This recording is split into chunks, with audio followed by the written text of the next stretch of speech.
What is up, my peeps? Joshua Smith here with another GSDMode podcast, where every single week I interview top entrepreneurs, top real estate professionals, and strip top badasses that they're dominating their space. These are people choosing to not live a life of mediocrity, but instead to go out there and create big, amazing, epic lives for themselves, their families, as well as have an impact on others.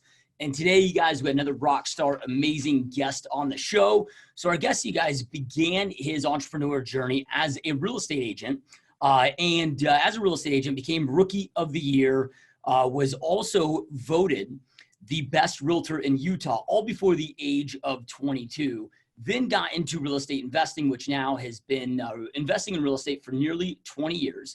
And during his investment journey, he got frustrated with the overall process of getting quick funding to go out there and fund deals, which led him to creating Do Hard Money, which is a hard money lending service that he now operates and owns, as well as a current brokerage owner, host of the Income Hacker podcast, much, much more. So really stoked and honored to have Ryan Wright on the show. Welcome to the show, my friend.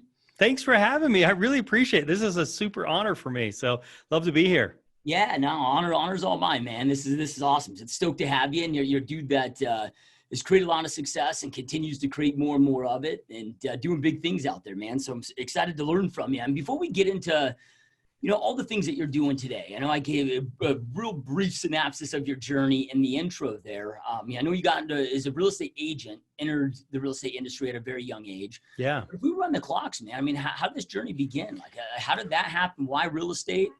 What led you here? I think I was drawn to it. I was really fortunate because I grew up in a house where my mom and dad taught financial principles. And I think that that's pretty rare, actually.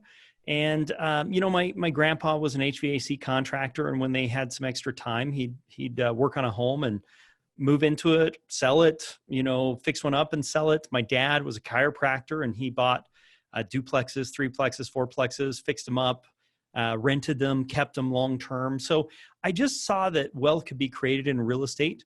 And I saw that from a really young age. I started getting entrepreneurial when I was a kid. I owned a carpet cleaning company and a mat company and that type of stuff, where we do floor mats. But I just knew real estate's where I needed to be. So I didn't really know where to start. So I worked on buying a duplex.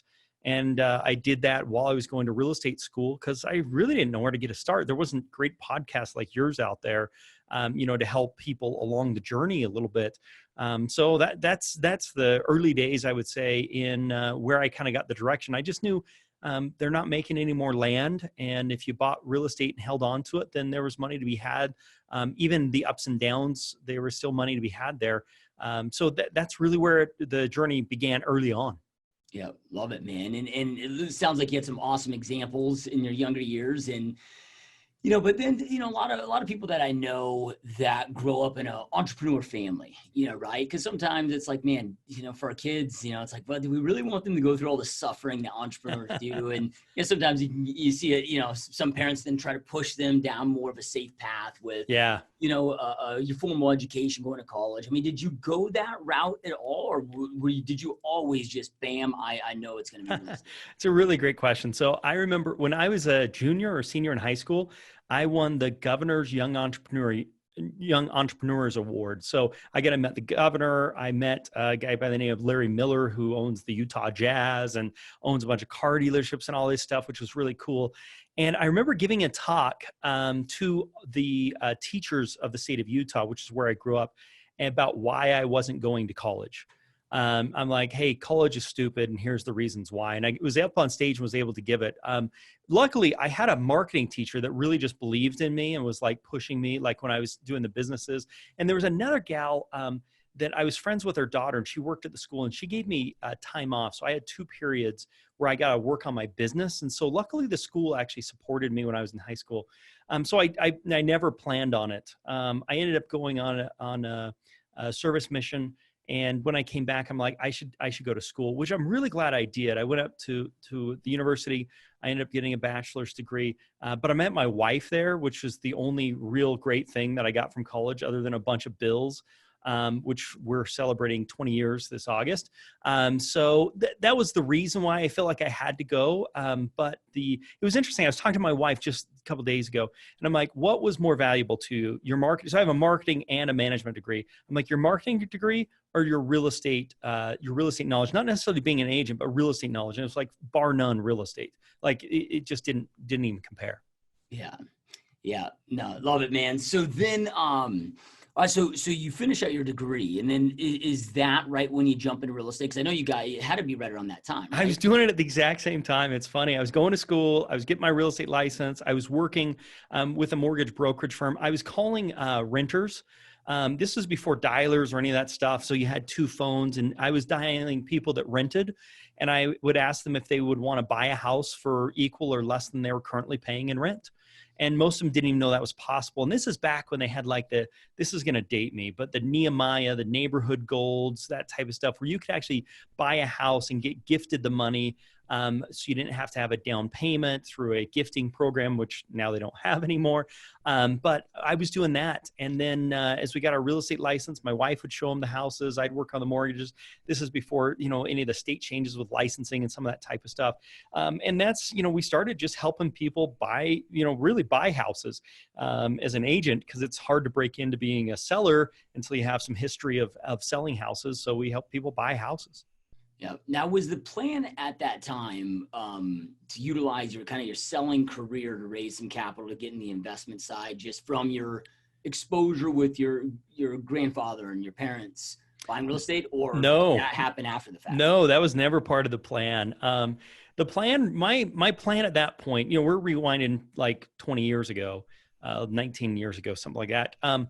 The plan was to figure out real estate. So my plan was buy rentals. And I had bought a 2-plex and turned it into a 3-plex. I was planning on buying other plexes. I was planning on just being an agent or a mortgage broker and just trying to figure it out. I didn't know where I wanted to go, but I didn't know how I was going to get there. So it was like, I know the end game. I just don't know the journey yet. And so we just fought it. So just as agents, we help people buy houses. And then as we sold houses and sold a lot of them, we started listing houses and started knocking on doors and saying, we sold a house in the area. Do you want to sell? That type of stuff. Kept cold calling, because that was just the way we had a lot of success with that, and just kept growing from there. As we continued to build our rental properties, I slowly learned I didn't like plexes. I'm really a fan of single family houses because I get better tenants and less turnover and all those different types of things. And we learned we wanted to be sellers agents more than buyers agents. It takes less time and you can scale a little more. And then from there, we knew we wanted to get into fix and flip investing. And I bought a course from a guy. You could tell he recorded it. This was back with cassette tapes. Spent a few $1,000s on it. It's the best investment I ever made. And I wanted to start flipping properties, but I was too scared to do it. So I found other people that had the money, and they did the risk. But I made commissions on both sides, the buyer side and the seller side. I contracted them to that. And then slowly I started doing some flips and kept going from there. Yeah, love it, man. So one thing I forgot to ask, or I guess I missed. Sure. Because it sounds like you met your wife at college, but then she jumped right away into real estate with you. So is that her intent, or did she go, like, what did she major in, and what was her plan before the real estate? Yeah, she didn't have a choice. The only time I had to date was like at real estate school. So I'm like, hey, if you want to get to know me, come to real estate school. So she came to school with me, and we did it at the same time. It was actually kind of fun because we took the test at the same time, and who got a better score. We went to class together. We were doing that while we were going to college. But the real estate school doesn't take that long, and then we got our license and then started practicing real estate from that point on.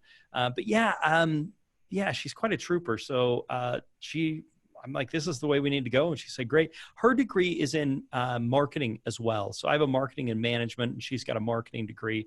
And then she finished out and I got finished out. It took me longer. And the rest is history, as they say.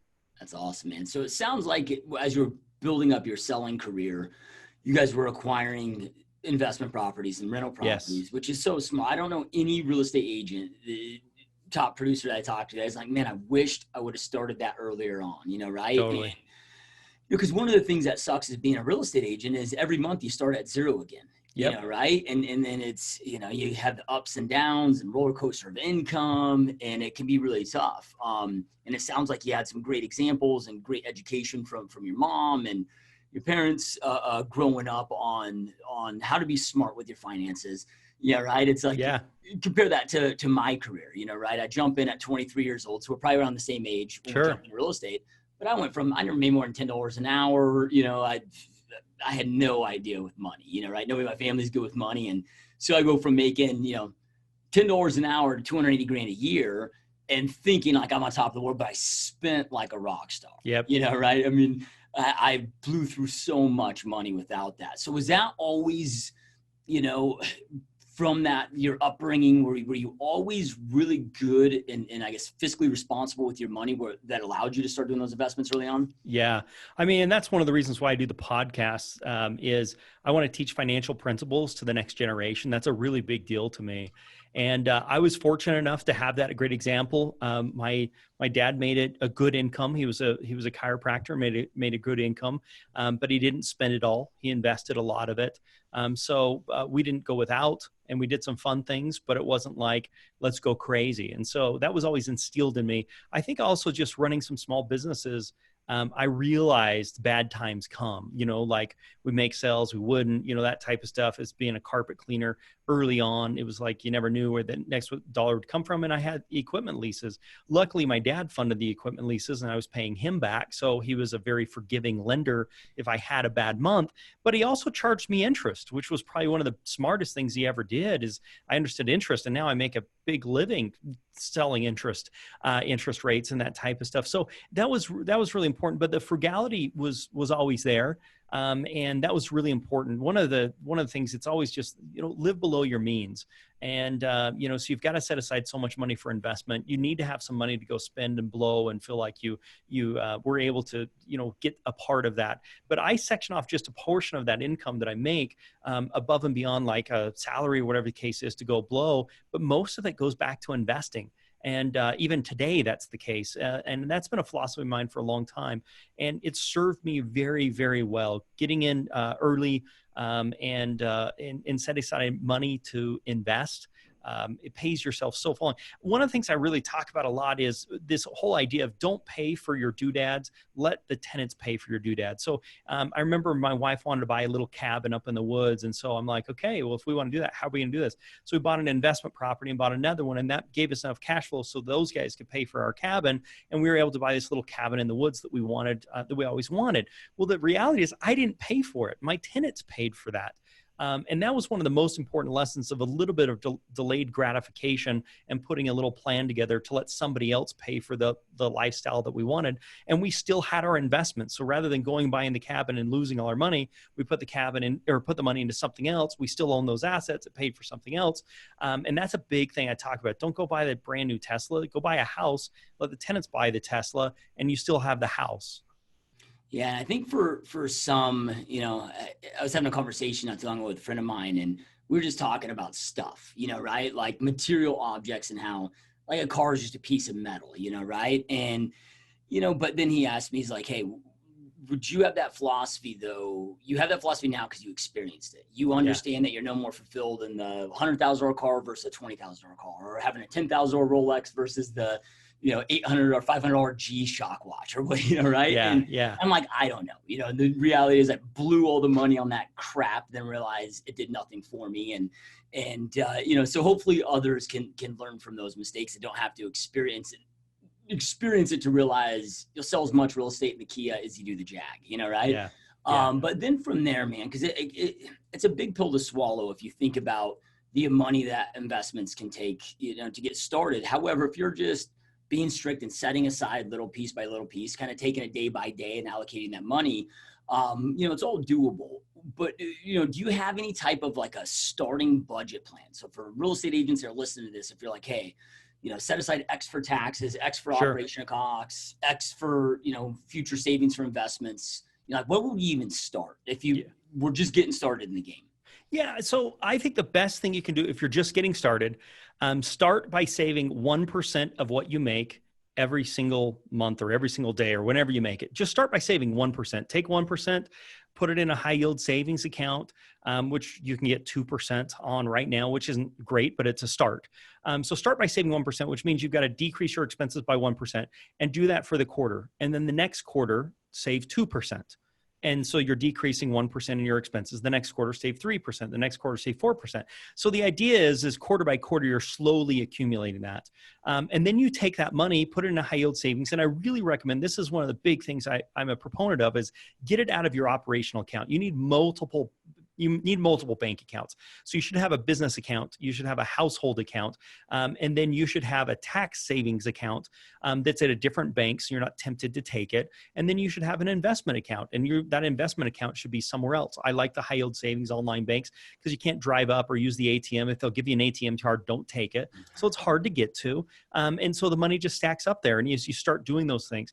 Another resource I really recommend for people starting out is something like Acorns. It's the roundup philosophy where it takes your spare change and rounds it up and puts it in so you can start accumulating some money that way. It's just some things.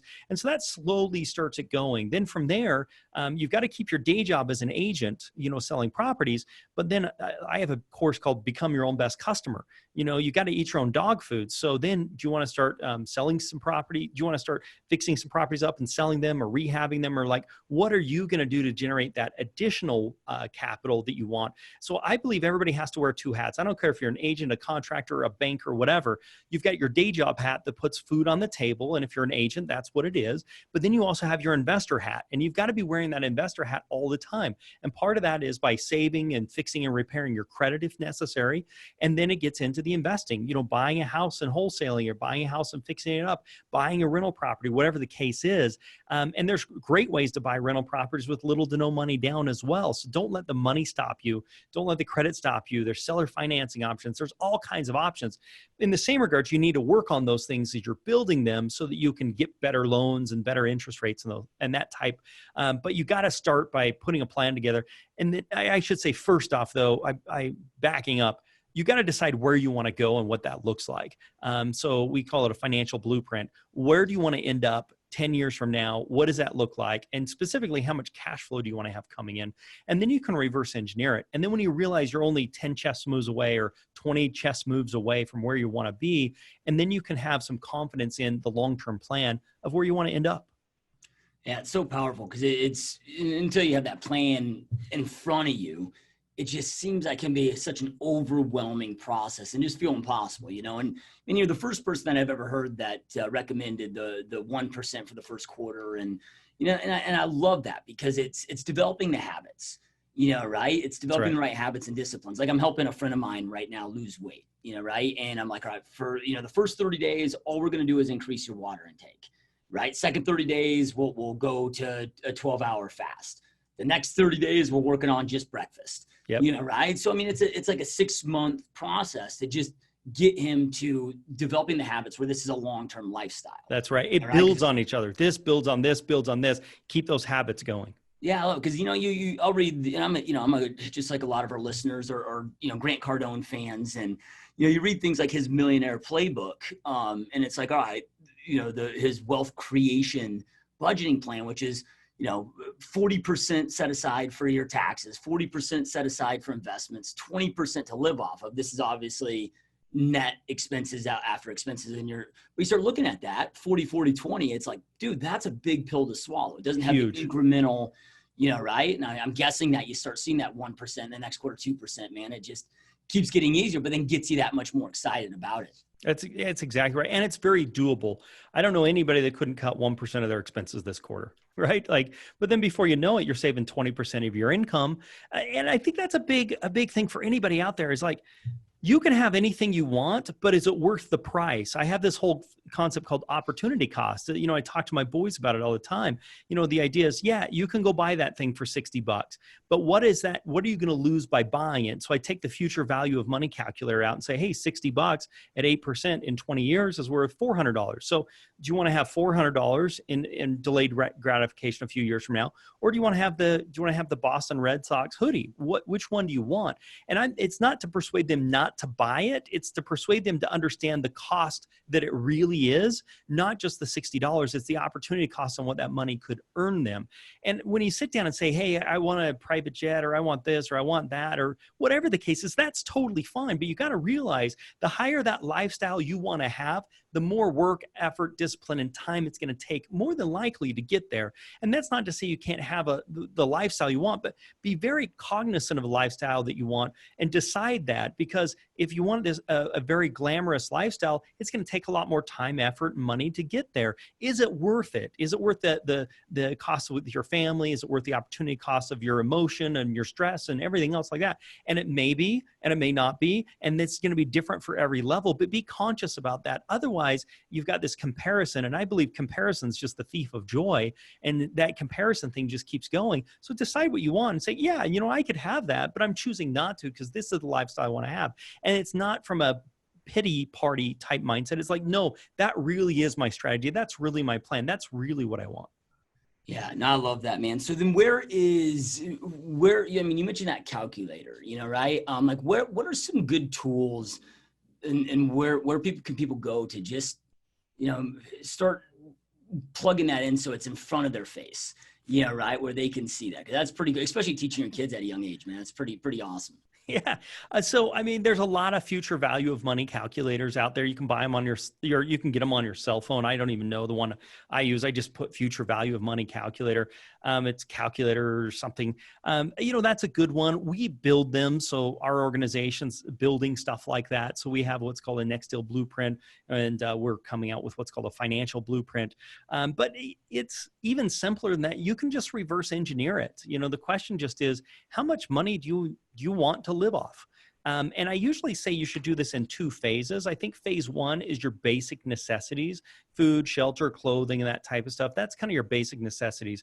And I think the first cash flow pivot you want to get to is getting enough income to cover your basic necessities. This isn't going to Hawaii. This isn't, doing all these great things. This is just to cover food, shelter, clothing. And if you're an agent, if you can get enough cash flow to do that, it sure makes it a lot more comfortable when you have those bad months. That's phase 1. Phase 2 is what I call lifestyle. So then it's like, okay, well, I got my $5,000 a month or $8,000 or $10,000 or whatever that number is for you, or $2,000 to do basic necessities. Then phase 2 is, let's get our lifestyle now. So maybe your lifestyle budget is double what your basic necessities were. And then you work on a cash flow plan to get yourself to your lifestyle plan of where you want to get to. And then you've got the money to do some of those fun things. And I really believe like rental properties should cover your basic expenses, and your lifestyle, then you could be like lending and joint ventures and different types of investment, maybe some farm investing, or, different stuff like that. Because if it doesn't come in, it won't kill you. But your monthly nut for your basics comes in through rental properties. Yeah. Love it. And how many people that when you first start working with them and that go through your programs have ever done this kind of a review on their personal expense? It's like, I remember the first time I started, because it's only been a couple years, probably 3 years now, that I started really like doing almost a P&L for my personal household. Absolutely. And I started looking at that. I was just blown away at how much I spent at Starbucks and how much, because I was a high income earner, but I was, totally. Also I was a high spender. And when you have that revelation, holy crap, man, it was shocking.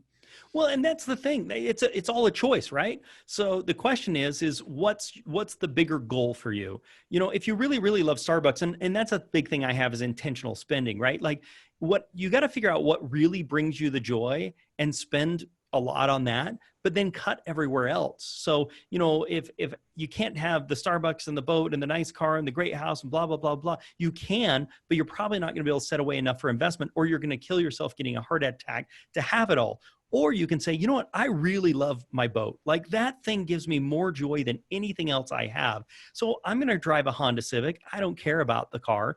I don't care, about this. That like brings me a lot of joy. Or this house brings me a ton of joy. So that's where I'm going to put my money in. And then you can cut everywhere else that doesn't bring you a lot of joy. There's this Keeping Up with with the Joneses mentality where everybody wants to have everything that everyone else in Instagram has, and then it's keeping up. And that really is the comparison that robs you of joy. So it's in being very introspective. What brings you the most joy, and how can you do that? And lots of times I find people find the most joy in hanging out with their family, and that can be at the park or doing other things. And then these material possessions aren't as important. And don't get me wrong, I'm not trying to have a poo-poo party on why you can't go buy a snowmobile or something. Like, I love those things, and I personally have them, but I bought them. I let my tenants pay for them, number one, and I made sure they bring me a lot of joy, or I don't want to have them because there is a cost to owning those. In addition to that, but having the right habits is really, really where it comes down to. Yeah, love it. And like you just said, I guess another way to articulate it, I mean, just having that awareness is huge. And I think a lot of people just don't have the awareness, right? And, it's like, look, I'm not willing to cut out my house cleaner, my landscaper. And sure. That allows me to just come home and enjoy it. But then totally, the Starbucks thing, it's like, all right, I love the Starbucks, but I can just get the K cup, sure, and do it my Keurig and save myself $2 a day. There you go. Right? Yeah, exactly. So right. Those are the types of things. And when we talk about budget, everybody's like, oh, you're restricting me. And one of the things you got to think about is the same endorphins you get from spending or going to Starbucks or doing those types of things are the same endorphins you get from saving and investing. You just have to make the switch. So like, I've got a gal at my office. She would blow money like crazy on lunch hour. She'd go buy jeans and spend like crazy, hundreds of dollars or thousands of dollars a month, which was really just to get her excited. Well, then we got her saving, and now she's like as excited about saving as she was about spending. It's the same brain technology, chemicals, endorphins that are firing when you're doing that. The question is, where's the right balance, right? Where's the right balance for you? And I think if you don't have a plan or a strategy, you're going to be a part of somebody else's plan or strategy. And that's typically marketing and sales that's going to get you to do some things that aren't part of your strategy. So what is your strategy so that you can make sure you're applying that to the world rather than being forced to be in other people's strategy? Yeah. And, I mean, debt is really modern day slavery, if you will. And we're so domesticated to go out there and spend and spend and spend. And look, I get why the corporate world loves it, right? Is being the owner of a business. It's kind of nice that your employees might be reliant on that paycheck, like they need it. They have to have it, right? And so because we're just so wired this way, which is the way that society is. And a couple of things that you said, talking about comparison being the rob of all joy. And, with social media and that stuff being more in our face than ever before. It seems like where it really starts with all of this, though, is working on the mind. Yeah. Like getting yourself prepared for this and not giving into the keeping up with the Joneses game and like staying in your lane. Like, I mean, what kind of recommendations do you give so people don't suck in that? Because that can be hard, right? Yeah. It's like I have the times where my wife is, because we live well below our means, and my wife will be like, oh, these people are doing really well. And I know, maybe we make more money than financially, but it doesn't fit into our future plan. But sometimes the ego gets in the way and it like makes you feel less of, right? And it's called the I deserve it mentality, right? Like, I deserve it. I work hard. I do this. I think so. One of the things to keep in mind, it's really hard to get financially free. One of the hardest careers to become financially free is doctors. And a lot of it has to do with lifestyle. So if you read The Millionaire Next Door, you'll learn a lot about this. But the whole concept here is that the millionaire next door is not the doctor or the dentist or those things. They actually have the hardest because they have to keep up with the lifestyle and the Joneses and the car and the house. And they typically are spending more than they're always making because they have this I have to keep up with it mentality. So one of the things that happens is the higher the income goes up, the higher that everything else goes up. And it typically goes up higher than what the income does. So you're actually spending more than you're making and you're digging a hole, but thinking like, oh, we can afford it. So I think the first thing is to get real. So it's like, what do you really want? What's really important to you? That's the first thing. The second thing is to put a strategy in place. Like, what's my strategy? If you could be financially independent in 10 years, would it be willing to make some sacrifices today? That's just a question. If not, then keep the lifestyle that you have. But if so, if you'd want to be financially free in 10 years or less, then what changes do I need to make to do that? And if you start making some incremental changes, like your buddy, you're helping losing weight, you just start making those changes, you put a plan together. And then really when it comes down to expenses and those types of things, it's like, it's not part of my plan. So when some neighbors invite you on a trip to go on a cruise or whatever the case is, yes, you should have some budget for some of those things, but then you may say, you know what, that's not really part of our plan right now. Now, 10 years from now or 20 years from now, when you've got the properties and the rents are rolling and everything's happening and jamming, you're going to be really, really glad that you did that. So there is some delayed gratification in there as well. Now, that doesn't mean you shouldn't have some fun. So we set aside money from everything. So my wife and I, we have our own, what we call personal budget. We can do anything we want with that money, no obligations, no nothing. Like we set aside money just to go blow. And then we have what's called a fun account. So we take a certain percentage of what we make above and beyond our expenses, and that goes in our fun account, and we go do fun things with that. That's kind of our reward, if you will. And that gives us some of those endorphins or excitement to be like, hey, we're going to go do something stupid with this money, and we can get excited about that. But that's a small part of the overall picture, because I'm still investing in my long-term. I've got my day job that puts money in my pocket, feeds my kids. Then I've got my investing job that I'm continuing to plow money into. And then I've got a little bit of money that I go do some fun things with.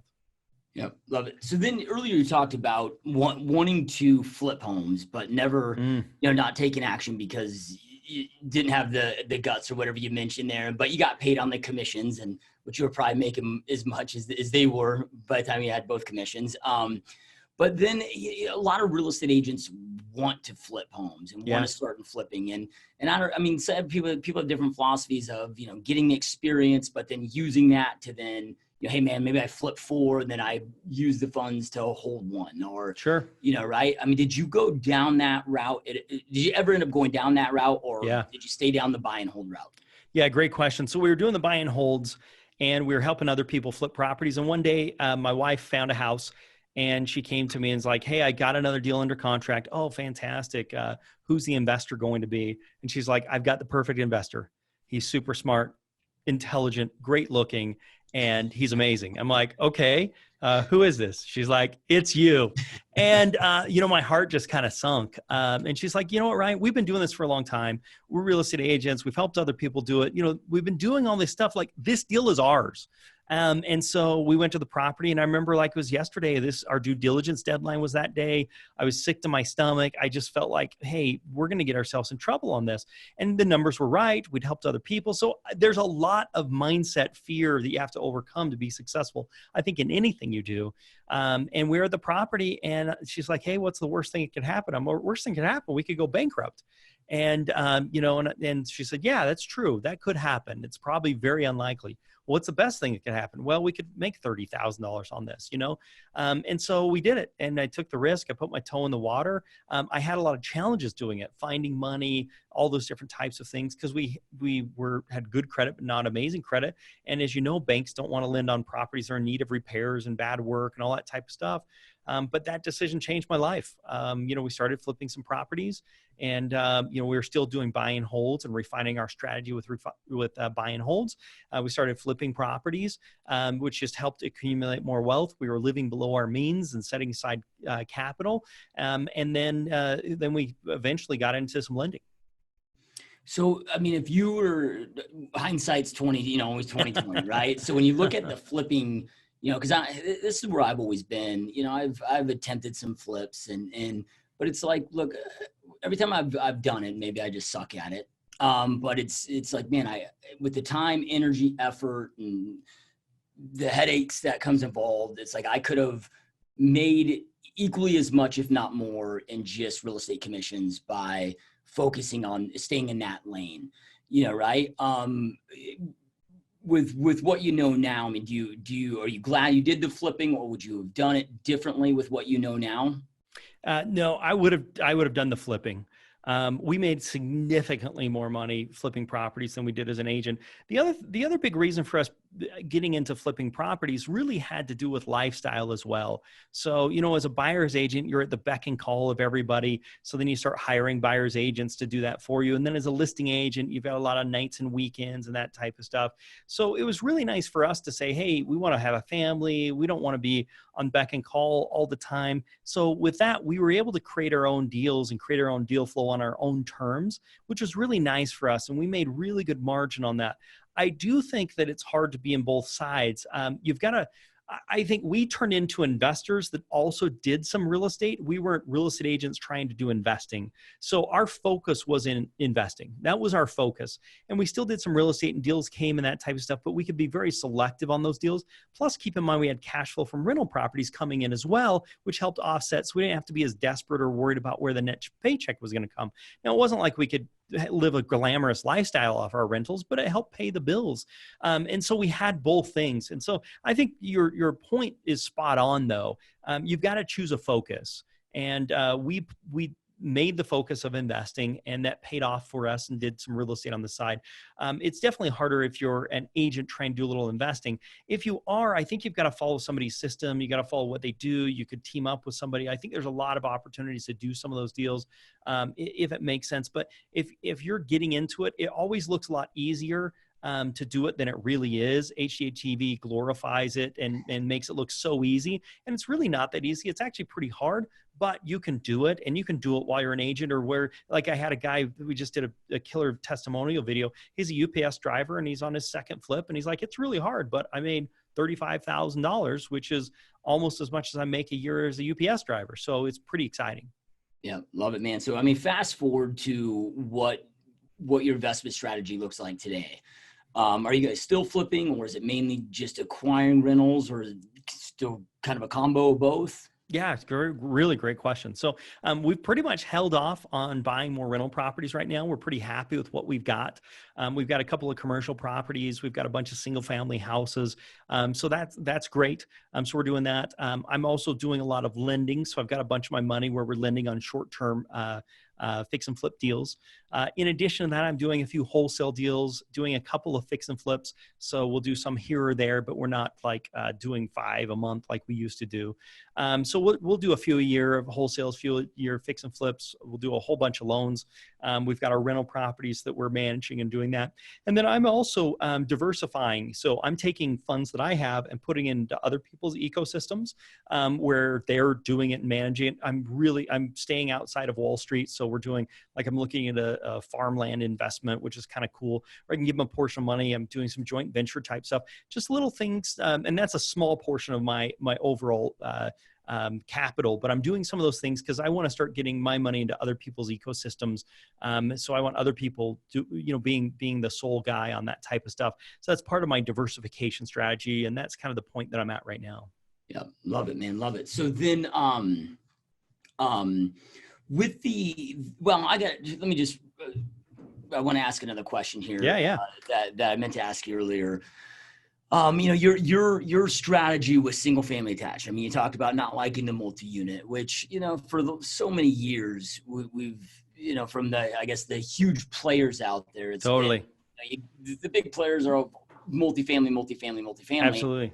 And it seems like in the first time in the last several years, really, that I've ever seen or read about or heard about in recorded history, we're seeing companies like Blackstone, for example. I mean, they're buying up so many single family attached properties. You know how to rate that. I mean, they're like, HUD isn't even taking their properties to market anymore. They're just packaging them up to Blackstone. Totally. All right. And I mean, you start seeing with population growth and the shortage of real estate, right. So, I mean, we're starting to see a big transition there, but from your own personal experiences, kind of talk about what you like, I guess, about single family attached versus multi-units, and why that may be a better, safer play, because also multifamily anymore is so saturated. The caps are so low. It's just like, some of these deals that are out there, I just can't see how it's worth it. Yeah, I totally understand. I think the reason why we got into multifamily wasn't because of ROI, return on investment. It was return on time. So what we found with Plexes, we had high turnover. So we had somebody leaving every 6 months. We had more transient people. They're typically 2-bedroom or 3-bedroom. And so what we found is, for our management style, we wanted what we call long-term tenants. So we like to have 4 bedrooms, 2 baths, 2-car garage in a good B+, A- neighborhood. And we find that we get long-term tenants in there, and we have a unique philosophy on how we manage properties. And with that, our average tenant stays 5 years right now, which means I don't get any phone calls. We only rent to people that have toolboxes and have lawn mowers. They do the work themselves on the property. If there's work that needs to be done, they pay the first $50 and they call one of my service providers to go out to the property. And then they'll do the work and send us the bill for the remainder, but they want to avoid that. And to do that, and what makes sense is we under-rent our properties. We under-rent our properties by maybe $100 a month or $50 a month. And so what happens is we have the cream of the crop to choose from. We have more applicants than we know what to do with. It's like a job interview. We have everybody line up and we decide who we like the best. We look at it as hiring. We're hiring the best tenant to take the best care of our property. They take care of those things. And so for an investment on time, I don't have to do much. And if you get the right guy in there, he even improves the property. And so if you look at turnovers, they're the most expensive thing. Your rent ready, your turnover, and your vacancy. That $100 less I get a month, if you're not turning over the property every 6 months or every year, I'm actually money ahead by discounting rents. So I think it's having a long-term vision on that. So we did it for return on time, not return on investment. That doesn't mean it may make sense to make some investments in an apartment deal. I've been looking at some multi-unit type stuff, but that's in somebody else's ecosystem where I give them the money and they run with it. But the single family houses, as far as what I want to manage and what I want to have, makes a lot of sense for me. And I think it's a balance. Like putting money in other people's ecosystems, I think is different than managing and having your own properties. And it kind of goes back to that budget thing, right? Like, so I've got my lifestyle budget and I got my basic budget. I want my basic budget to be covered by rental properties that I'm in control of. But my lifestyle budget, if I getting money from other things like putting money into another investment opportunity, that's fine if that's part of my lifestyle budget. But I don't want to have to depend on it to feed my kids if I ever needed to or wanted to. So that's how I separate those types of things out.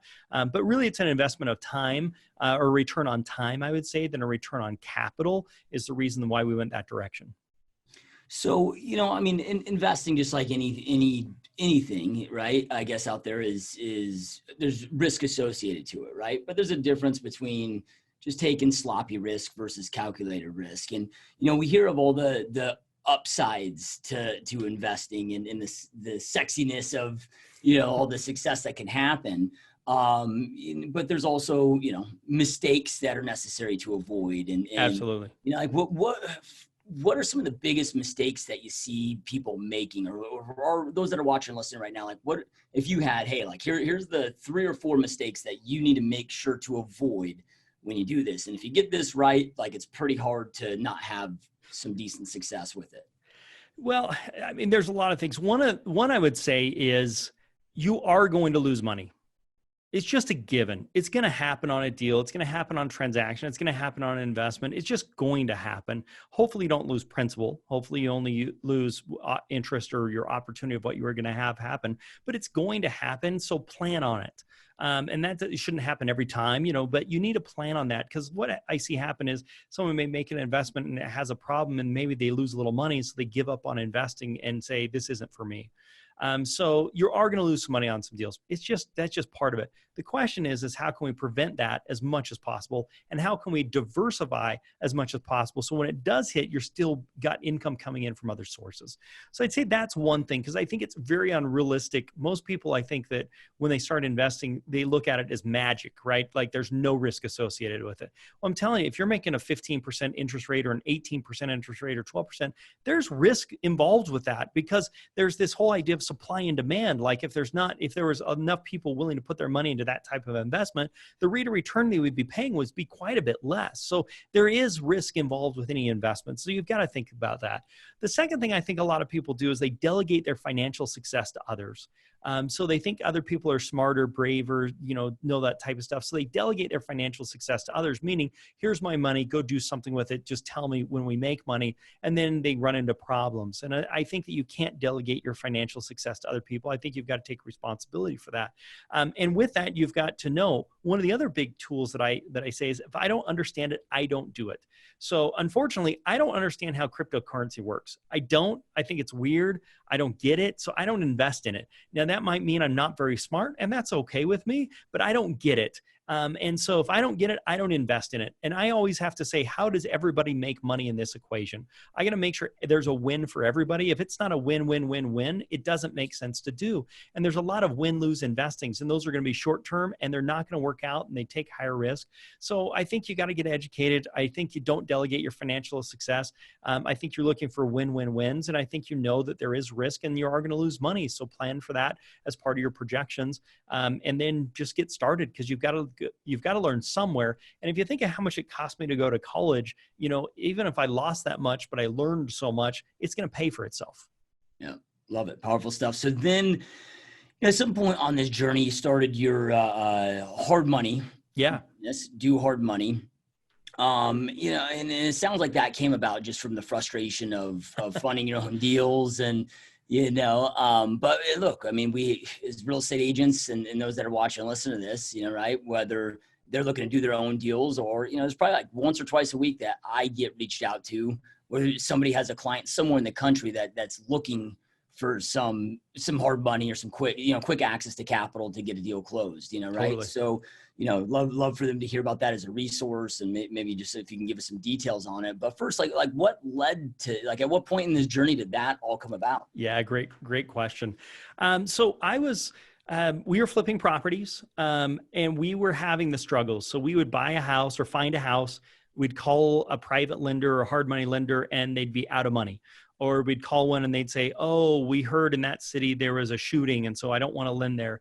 And what they didn't understand is it'd take me 3 months to find a great deal and get it under contract. But then I would have a hard time finding the money because they were so emotional about it, that they didn't have great logic to use. They were just emotional in the decision making. It was super hard. And as a real estate investor, I wanted to know I had reliable capital behind me, or it was hard to spend the money and time to go find these great deals. And so it was always a problem for me.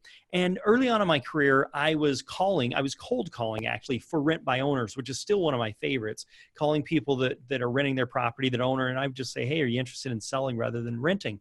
And I could either buy it or I could list it or whatever the case is. And one time I had these 3x5 cards. I'd write their name, and my rule was I'd call 3 times, right? And circle it and call them next month. And, had the thing from Office Max. I mean, yeah, I'm old school, right? This was years ago. And I called a guy. I was on my 3 strikes you're out rule, and I decided to call him one more time. I was on my 4th call, and I called and ended up getting him. And I talked to his friend that lived here in Utah, and he lived out of the state. And anyway, I started liquidating properties for him. So he had a bunch of real estate in Utah. And so he had a duplex, we sold it. We had a house, we sold it. He had another house, we sold it. He had a commercial property, we sold it. And this went on for like 5 years. He was just a great client of ours. We had no idea. We looked at tax records, tried to figure out how much houses he owns, but couldn't figure it out because there were these weird LLCs and all this stuff. But he was a great customer of ours. And one day he came into town and he said, hey, you've liquidated $4 or $5 million worth of real estate for me. I've been testing you out. I really like you. You're honest. You do what you say you'll do. I got $5 million. It's got your name on it. What do you want to do with it? And that's an amazing opportunity when somebody waves that in front of you. And I said, I know exactly what to do. It was like a light bulb went off on my head. And I'm like, it's hard money lending. It's so hard to get, and it shouldn't be. It should be easy to get. It should be asset-based lending, so, and he understood real estate. So he understood the principle, and it was his seed capital, and we started lending from there, and it grew like gangbusters. And it's continued to grow, where now we offer tools and resources and softwares and money. We found right now that the biggest need for people is to have the resources, the tools, resources, and software combined with the money. The money alone doesn't do any good for you. So we've combined those and have a great offering for people. So that's kind of some of the stuff we do.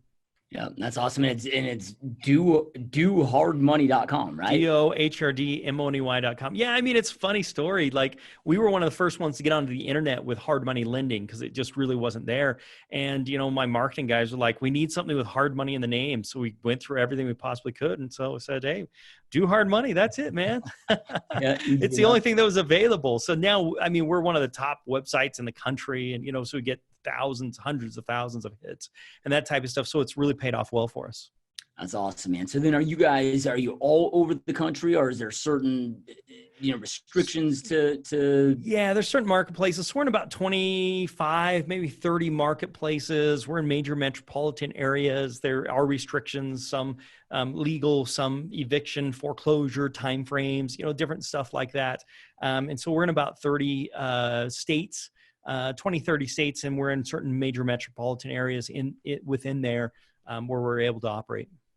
yeah, love it. So then, one thing that I read in points on your bio was about how to save and pay taxes along the way as you go with this. And like, what are some suggestions there?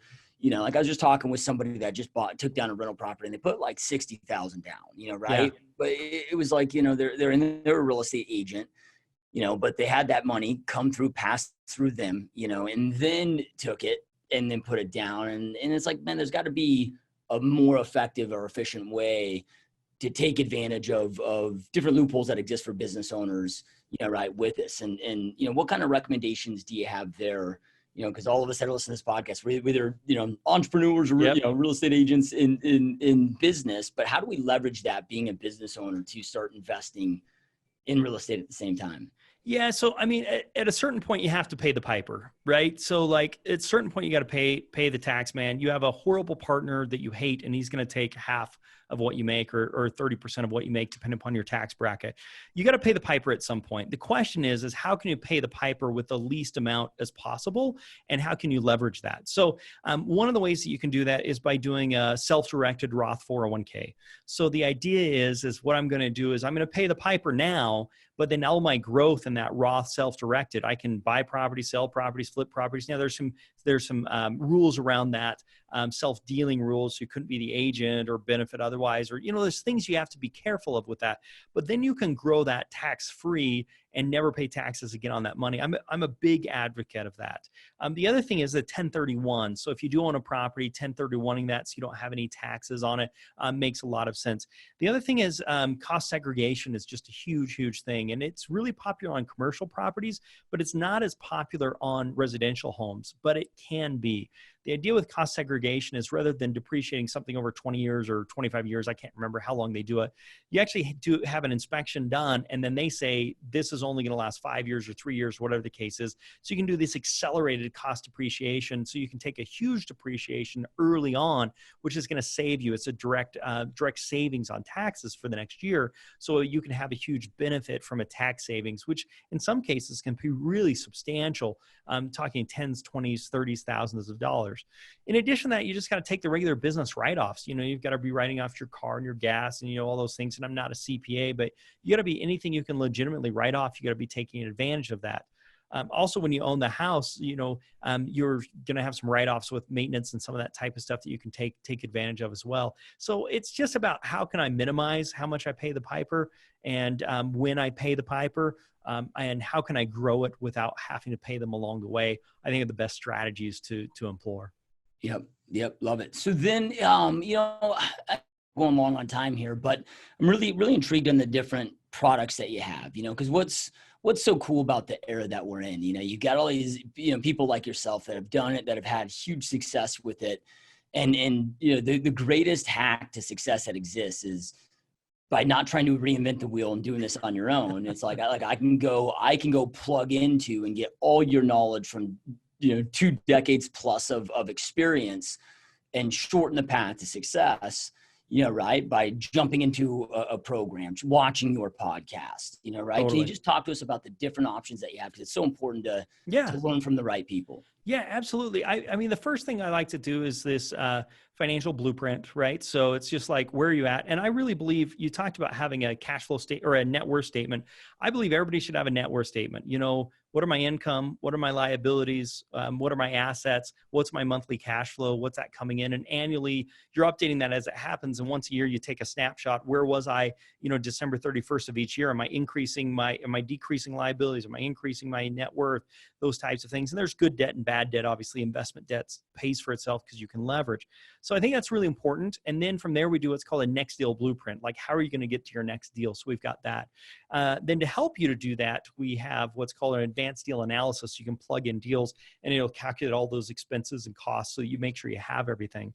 And then to find properties, we use what's called Investor Edge software, where it actually has all the records. It has full access to the MLS, it has full access to tax data, divorce records, mailing records for people that don't live there anymore. And so you can do that. And then from there, you put lists together to target, to go after. And then you do skip tracing, and you can do voice broadcast, and then you can do mailers and all that type of stuff, or to go knock on doors. And so then we develop 2 strategies for finding these opportunities. Once we know what you want, what your big plan looks like, what's your next deal, then we start finding those. And then from there, we help with getting the capital so you can close on those properties and just kind of make the thing happen. So we have multiple resources for people depending upon where you're at and what you're trying to accomplish. Yeah, love it, man. And when it sounds like they would be, all of that would be amazing for, let's just say I'm like, hey, I'm not ready to start investing yet. As a real estate agent, I want to go out there and help investors find properties and represent investors. Seems like all those tools, everything you just talked about, like I could grow the hell out of my real estate practice with those tools as well. Absolutely. Right? Yeah, absolutely. And depending upon your state laws, you could also start wholesaling. So, the whole idea is go get a property under contract and either take it down yourself or a seller assign the contract. And instead of making a 3% commission, you could make a $25,000 assignment fee, or you could double close, you close on it and sell it to somebody else. So I think it's this whole idea of become your own best customer. So you could, take down the deals that make sense and be an agent on the ones that don't. And we love real estate agents because you got some background, you understand how to comp properties, you have an idea of those types of things. And the deals that you get that don't make sense, that are too tight, you list the properties and help people that way. So there's multiple ways to skin the cat. So is all of that then found on dohardmoney.com, or is there another site to go to learn more about? Yeah, so it's called our Find Fund Flip system, or Find Fund Flip system. And that's on our Do Hard Money website as well. And then you can also check out Income Hacker. We don't have products for sale and that type of stuff on there, but you'll want to check out Do Hard Money to find those types of resources you'd be looking for. Yeah, and then Income Hacker. So you've got your own great podcast, and that's what Income Hacker podcast is, correct? Income Hacker for us is a movement, right? So our whole thing is financial freedom, and we call it financial freedom, not retirement, because retirement is like when you die and you're worthless. So it's financial freedom, 10 years or less outside the Wall Street casino. And so it's really a movement for us. It's teaching financial principles, teaching to the next generation. I ask a lot of great entrepreneurs, like if they had to start over and had $1,000 in their pocket, what would they do to start all over? And we really deep dive into techniques and strategies that you can use today to get that cash flow from multiple arenas just outside the Wall Street casino. Yeah, love it, man. Amazing stuff. And those that are watching and listening, to make it super easy on you guys, I'll have links below to all of those resources and websites that Ryan just mentioned. So they'll be right below for you to check out there. So, as we're wrapping up here, I always ask this question at the end here. But knowing everything that you know now today, if Ryan today could go back and have a conversation with Ryan that's just graduating college, just starting this journey, and again, knowing everything you know now today, give yourself 2 pieces of advice that you feel would have just had a huge impact on fast forwarding this huge success trajectory that you're on and have been on. What would those 2 pieces of advice look like? Number 1 would be buy more properties. There's just no way. Like, properties right now in my marketplace are going for $250,000, $350,000. We were buying those houses for $100,000. And I'm not saying like go buy them today. I don't know what's going to happen in the next year or 2 with the economy, that type of stuff. That's something to consider. Although we did find during 2008, rents stayed stagnant or did increase in some cases because everybody's kind of moving down. So with interest rates as low as they were, I was buying at interest rates at 8.5%. You buy at interest rates of 4%, even if the cost is more, you're going to get just as much out of it as I was getting. So you got to look at it. I was paying, less for the price. You pay less for the interest. Is it the same? You can look at those calculations. So I'd say buy more properties for sure. The second thing I would say is to find more mentors. I was really stingy with my money. I was, part of it is just because I'm an investor and I set aside money and I was frugal and that type of stuff. But I believe that if I would have connected with better mentors early on and paid for coaching, which is expensive, if I would have done that, I think I could have catapulted my success 10 times what it is today. I had the school of hard knocks, and they're hard. The problem with doing it on your own is you make a lot of mistakes and they're costly. But the other problem, it's back to this opportunity cost. You could have escalated things so much faster and magnified it faster. And so I think I was always too stingy to do that. And so I think that was a big fault of mine. And I would have been better off following somebody else's system and saying, plug me in, find somebody that's doing a great job with it, and then follow their system. And I think I would have had a lot more success because I really did that on my own and invented it as I went. And you could skip years of trial and error by jumping into somebody else. Yeah. Yeah. Love it, man. Yeah. Invest in yourself first. Right. And with that being said, is that part of what kind of pulled you and led you to creating your own mentorship programs? Yeah, I mean, I just I'm kind of against the big expensive, buy a car or buy a program to help you get into real estate. I just think so I really wanted to create value and help other people. One of the things for us, we kind of fell into it because we were a lender. And as we grew into more states, everybody would call us and they would say, I want to borrow money. Will you lend to me? I have bad credit. I don't know what I'm doing. I'm just getting started. And that's kind of our niche. We say, absolutely. But we'd never hear from them again.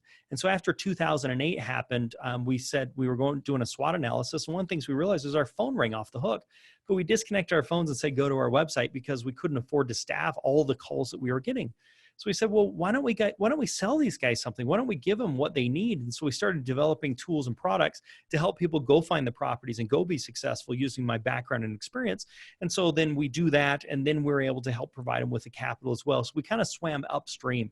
So it kind of fell into it. Honestly, we saw the need and the demand, and we filled it.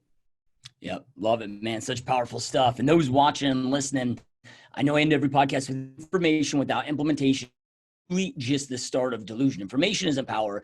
It's taking that information, taking massive action on it that gives you the power to create the life that you know you want and deserve. And Ryan shared so many amazing pieces of advice with you guys. Say, make sure to take something that you learn, go out there and take massive action on it. So again, you can create that life that you know you want and deserve. And again, below will be links to all the websites, all the resources that Ryan mentioned.